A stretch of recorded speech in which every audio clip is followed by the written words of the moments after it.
São 5h19.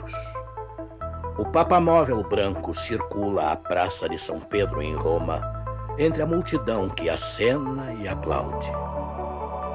Ninguém nota uma bolsa de viagem sendo aberta. Ninguém vê a mão entrando nela, nem a pistola Browning sendo tirada. Aí acontece. O disparo repentino ocorre e o sorridente homem de branco geme de dor. Seus ombros largos se curvam e ele cai lentamente. Os aplausos se transformam em gritos. Em uma dúzia de idiomas, a terrível notícia corre pela multidão. O Papa foi baleado. O sangue vermelho jorra de um ferimento aberto. A corrida pela vida em direção do Hospital Gemelli é uma cena de profundo horror. Mortalmente pálido e quase inconsciente, João Paulo murmura: por quê? Por que fizeram isso? Está escrito, com George Vandeman, apresentando Cristo vivo como resposta às suas necessidades mais profundas. Hoje, o que eu gosto nos católicos.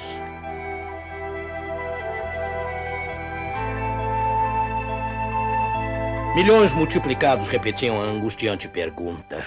A irada demanda: por quê? Orações eram feitas de todas as partes. Padres, pastores e rabinos lideravam suas congregações em fervorosas intercessões pelo Papa.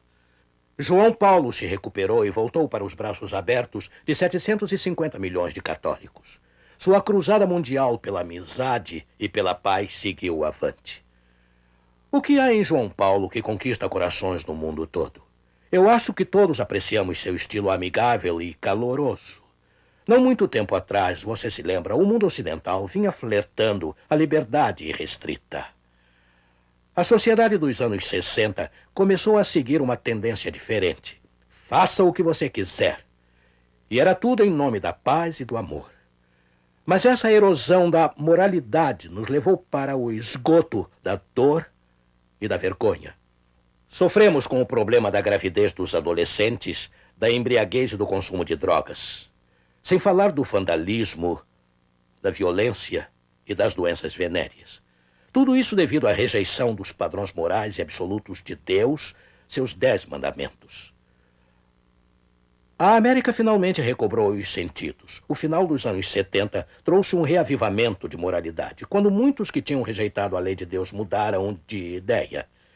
Eles passaram a entender que aquela ação social jamais poderia tomar o lugar dos valores espirituais. E quanto à tendência diferente que a sociedade vinha seguindo, eles começaram a achar que ela não servia. Nessa atmosfera de renovação religiosa, João Paulo tornou-se Papa.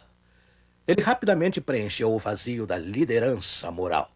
Quem poderá esquecer a visita que ele fez aos Estados Unidos no outono de 1979?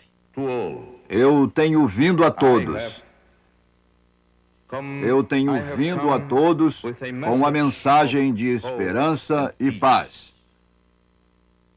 A esperança e paz de Jesus Cristo. Naquela noite, na cidade de Boston, João Paulo tinha um conselho especial para os jovens americanos. Muitos jovens fogem de sua responsabilidade, fogem para o egoísmo, fogem para o prazer sexual, fogem para os narcóticos e fogem para a violência. João Paulo continuou: eu lhes prometo a opção do amor, que é o oposto da fuga. Pois foi Jesus, nosso Senhor Jesus em pessoa, que disse: serão meus amigos se fizerem o que eu mandar. Muitos pensaram que os jovens tinham rejeitado o chamado do Papa para a lei espiritual e a ordem. Mas não. 19 mil adolescentes, no dia seguinte, no Madison Square Garden, bateram palmas e vibraram quando ele os instou a disciplinarem suas vidas. Eles pareciam prontos para o desafio da moralidade do Papa João Paulo. E do mesmo modo estava o restante dos mais de 50 milhões de católicos americanos. Você se lembra que 80 mil pessoas lotaram o Yankee Stadium para ouvir o pontífice? Uma avalanche de aplausos se seguiu quando o Papa os admoestou a repartirem com os pobres e os oprimidos. O apelo de João Paulo pela moralidade e compaixão tocava os corações para onde quer que ele fosse. E os americanos de todas as religiões e persuasões apreciaram seu chamado à responsabilidade espiritual e social. Você deve ter notado que nos programas anteriores desta série, eu convidei os líderes das várias denominações para nos ajudarem a conhecer suas igrejas e nos falar de sua fé pessoal em Cristo.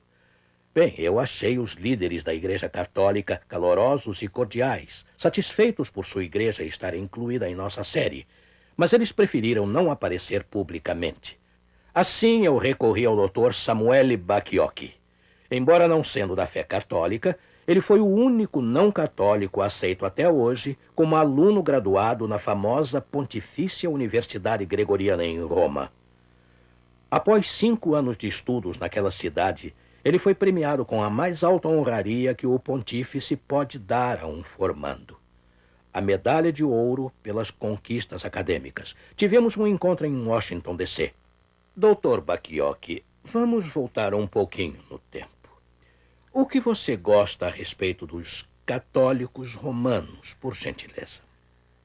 Pastor Vandeman, eu me lembro de várias coisas que eu realmente aprecio a respeito do povo católico. Em nível pessoal, o que eu gosto é do modo como me trataram durante aqueles 5 anos que passei lá em Roma, na Pontifícia Universidade Gregoriana. Sabe, eles me aceitaram como um irmão separado, mas na realidade eles me trataram como a um verdadeiro irmão cristão, com amor, respeito e bondade. Que bom saber disso. No sentido mais geral, o que eu gosto a respeito dos católicos é o modo dedicado pelo qual eles realizam os seus exercícios religiosos. Eu fui privilegiado enquanto estudava lá na Universidade do Vaticano em Roma a observar meus professores, padres e monges, passando as primeiras horas do dia lendo e meditando sobre a realidade espiritual.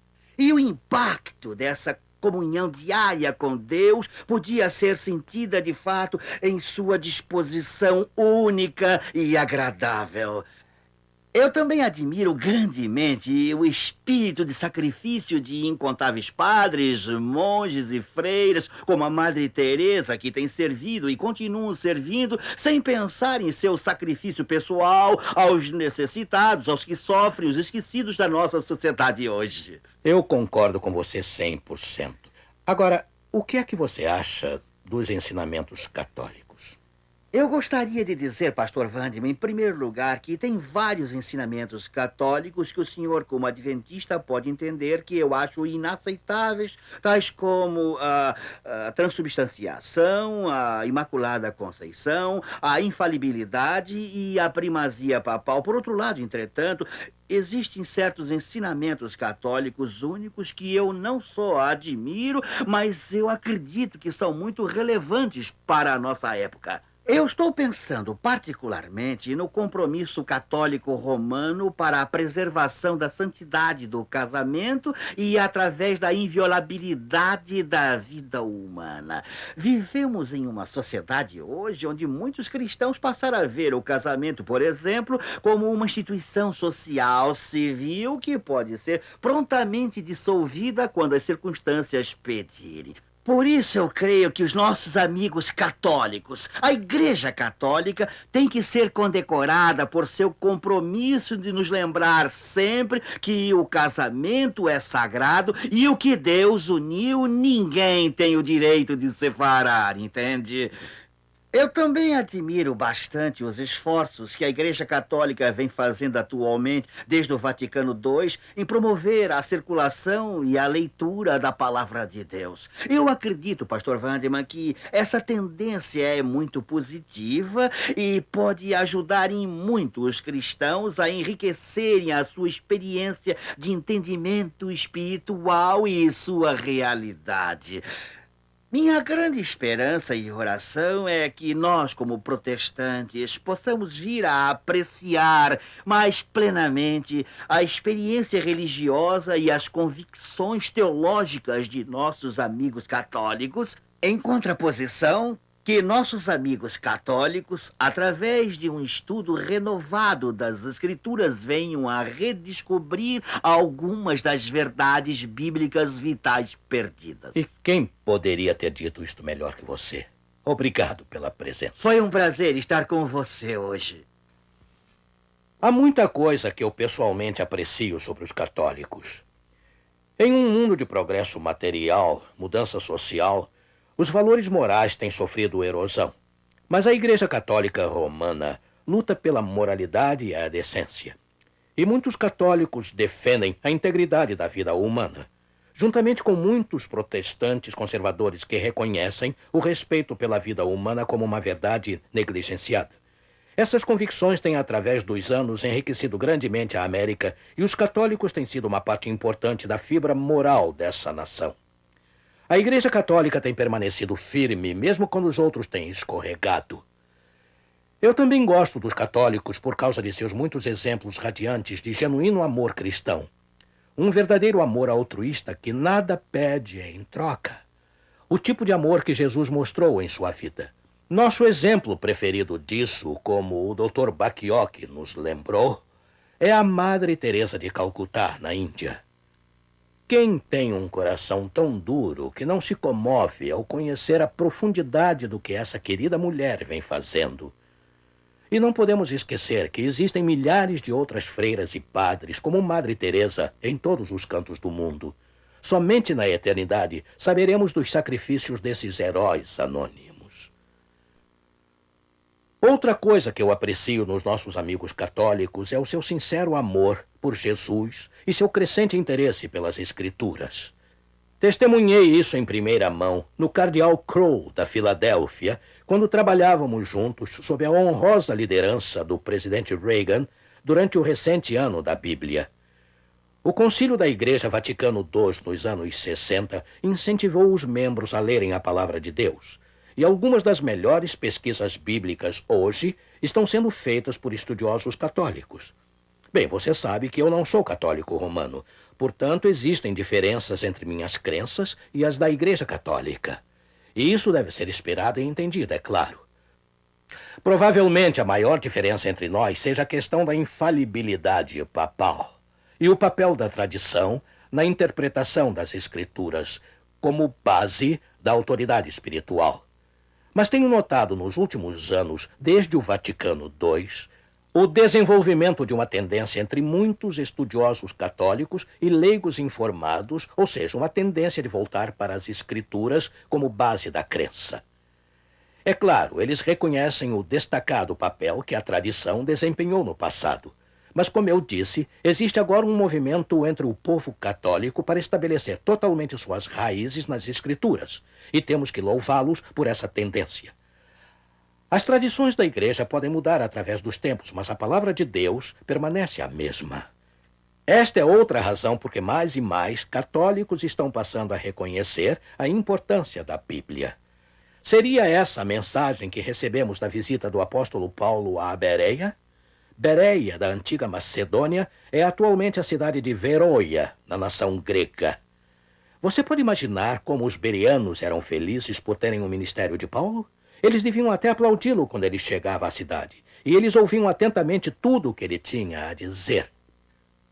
Mas os bereanos analisavam os ensinamentos de Paulo e, quer saber, o apóstolo não se importava. Note o que diz aqui em Atos 17, versículo 11. Prestem atenção nestas palavras. Ora, estes de Bereia eram mais nobres que os de Tessalônica, pois receberam a palavra com toda a avidez, examinando as Escrituras todos os dias para ver se as coisas eram de fato assim. O apóstolo Paulo convidou a igreja para avaliar o que ele havia ensinado a ela. Ele queria que seus membros provassem por si mesmos nas Escrituras antes de aceitarem os ensinamentos. Assim, os bereanos não estavam sendo desleais ao checarem tudo que Paulo disse através da Bíblia. Na verdade, ele os chamou de nobres. Diga-me, O teste que o apóstolo Paulo aplicava em seus próprios ensinamentos serve para os líderes da igreja e professores da Bíblia de hoje? Ouça, por favor, não aceite nada do que eu digo como verdade só porque eu digo, por mais sincero que eu possa ser. Cheque tudo na palavra de Deus. Apesar de eu ter algumas diferenças básicas da Igreja Católica Romana na interpretação da Bíblia, deixe-me dizer outra vez. Eu aprecio a reverência que muitos católicos têm pelas Sagradas Escrituras.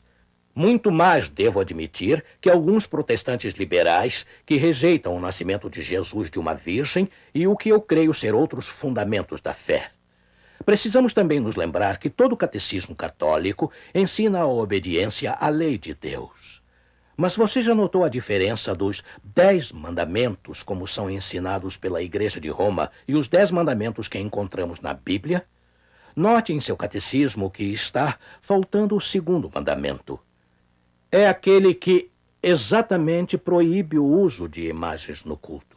Evidentemente, este mandamento criava um problema à luz do ensinamento da igreja. Assim, ele foi removido totalmente dos catecismos. Mas você pergunta, como é que a igreja ainda conta 10 mandamentos? Bem, ela dividiu o 10º mandamento em 2, de modo que ainda tem os 10. Bem, aqui nós temos que ser cuidadosos e justos. Não vamos entender mal o uso das imagens pelos nossos amigos católicos. Eles não adoram as imagens em si, as quais eles sabem muito bem que são apenas estátuas de madeira e pedra. Eles reverenciam a vida dos santos representados por aquelas imagens. Sabe, os católicos creem que certos santos andaram tão perto de Deus que seus caracteres se tornaram santos. E agora, através dos méritos desses santos, eles ensinam que os cristãos perfeitos podem se aproximar de Deus. Bem, eu entendo que o segundo mandamento não permite fazer relíquias dos santos, porque todos os humanos, mesmo os melhores de nós, carecem do ideal de Deus. Todavia, há boas notícias. Todos os que creem e obedecem ao Evangelho são considerados santos. Isso quer dizer que todos podemos nos aproximar de Deus sozinhos, através do sangue de Cristo. Assim, muitos católicos agora têm passado a crer que todos os cristãos são igualmente perfeitos aos olhos de Deus através de Jesus. Vamos examinar o que aconteceu no 4º mandamento, o qual consta como o 3º no Catecismo Católico. Este é o mandamento do sábado e também foi trocado. Esta pode ser uma revelação surpreendente para alguns, mas a Igreja Católica Romana nos informa livremente sobre a influência dela nessa mudança do sábado para o domingo como descanso. Lemos a respeito em O Catecismo dos Convertidos da Igreja Católica, edição de 1977, página 50. Pergunta: qual é o dia do descanso? Resposta: o 7º dia é o dia do descanso. Pergunta: por que observamos o domingo ao invés do 7º dia? Resposta: observamos o domingo ao invés do 7º dia porque a Igreja Católica transferiu a solenidade do 7º dia para o domingo. Interessante, você não acha? Há uma história fascinante por trás deste pensamento. Voltando para o século XVI, no histórico Concílio de Trento, a Igreja Católica rejeitou a insistência dos protestantes no uso da Bíblia e da Bíblia apenas. E aqui estava a razão dada por eles. A Igreja tinha muito antes mostrado a autoridade para reinterpretar as Escrituras, porque, influenciada por sua própria tradição, havia transferido o sábado para o domingo. Em seu livro Cânon e Tradição, o Dr. H.J. Holtzman descreve a cena que representa o clímax no Concílio de Trento. Note como a decisão foi tomada para dar preferência à tradição na interpretação das Escrituras. Ouça, finalmente, em 18 de janeiro de 1562, toda a hesitação foi abandonada. O arcebispo de Reggio fez um discurso onde ele declarou abertamente que a tradição estava estabelecida acima das Escrituras. A autoridade da Igreja não deveria, portanto, se submeter à autoridade das Escrituras, porque a Igreja havia mudado o 7º dia para o domingo, não pelo comando de Cristo, mas pela sua própria autoridade. Assim, o que foi que pesou no dia em que foi tudo colocado na balança? Foi o fato de a Igreja ter, com efeito, mudado um dos mandamentos de Deus, o sábado, com a autoridade da tradição. Agora, os protestantes podem estar mais surpresos que nossos amigos católicos por essa revelação. Afinal, os católicos romanos se orgulham do que eles creem ser a autoridade da Igreja na interpretação das Escrituras. Embora eu pessoalmente não possa aceitar a tradição como tendo qualquer influência sobre a crença, eu quero dizer que os católicos são pelo menos lógicos e consistentes com sua tradição de guardar o domingo. Talvez nossos amigos protestantes deveriam perguntar a si mesmos por que eles guardam o domingo, já que a tradição figura em sua origem. É algo para se pensar, você não concorda? E um pensamento final. Você por acaso sabia que a Bíblia provê uma descrição especial do povo fiel de Deus pouco antes da vinda de Jesus? Vamos lê-la. Apocalipse 14, versículo 12. Aqui está a paciência dos santos. Aqui estão os que guardam os mandamentos de Deus e a fé de Jesus.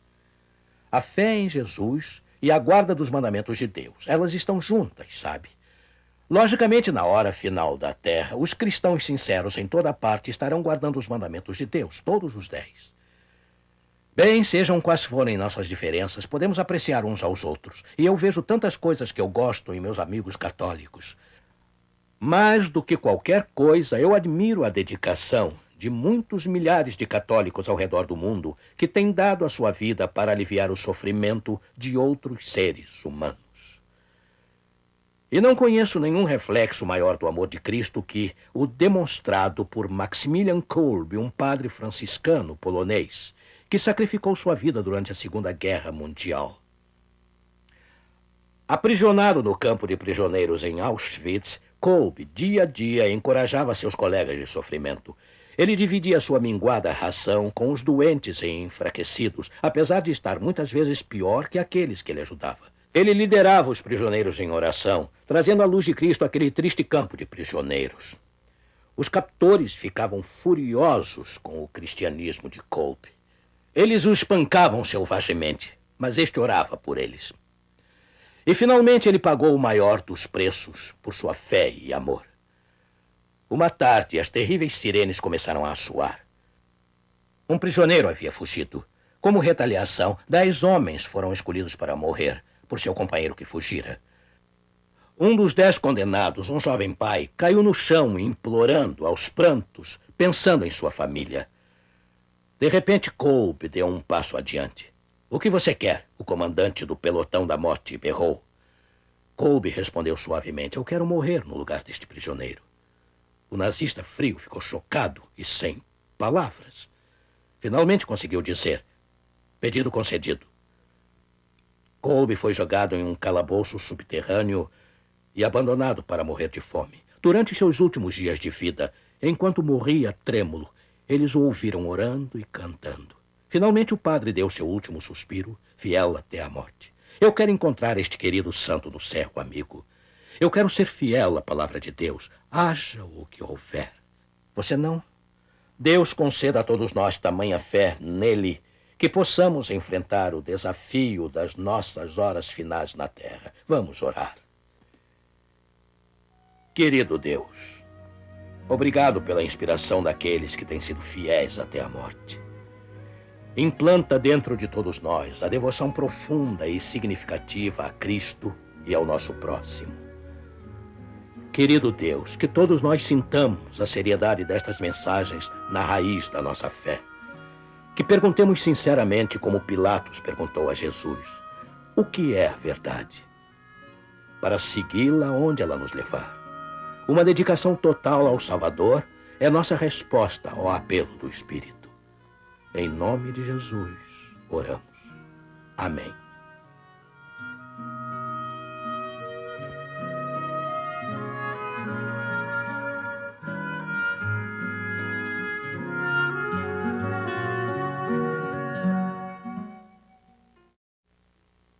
Temos o prazer de lhe oferecer um presente, uma série de estudos sobre a Bíblia.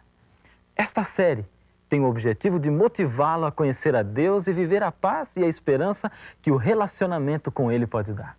Estes estudos mostram com clareza as respostas para as mais importantes dúvidas como: por que Deus permite o sofrimento? Será que as profecias podem me fazer entender o mundo e a vida? Como posso ser feliz? Bem, estas e outras centenas de perguntas vitais têm resposta. Este curso inteiramente grátis foi preparado especialmente para você. Além do curso bíblico, o Está Escrito está oferecendo inteiramente grátis um livro contendo todas as palestras desta série de programas. Escreva agora mesmo solicitando a sua cópia. Está Escrito, Caixa Postal 1189, CEP 20001, 970, Rio de Janeiro. Até logo a todos, mas lembrem-se, está escrito: não só de pão viverá o homem, mas de toda a palavra que sai da boca de Deus.